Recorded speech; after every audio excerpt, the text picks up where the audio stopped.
Randi, 22 tahun, diamankan warga ke Polsek Ilir Timur 2 Palembang setelah gagal menjamret. Peristiwa sendiri bermula saat korban yang berjalan kaki melintas di hadapan tersangka di Jalan Rashid HM Nawawi, kawasan 9 Ilir. Tersangka dengan tiba-tiba merampas paksa telepon genggam korban. Sayangnya korban melawan dan mengundang perhatian warga sekitar dan membuat tersangka tertangkap dan nyaris diamuk warga. Sementara dua rekan tersangka lolos dari kejaran warga. Si tersangka melihat ada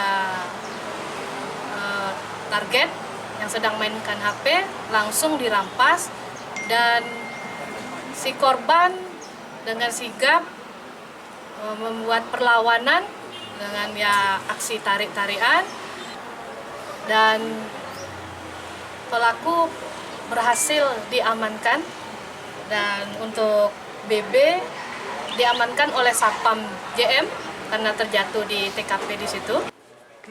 Untuk proses hukumnya, tersangka ditahan di tahanan Polsek Ilir Timur 2 Palembang dan terancam hukuman 5 tahun penjara.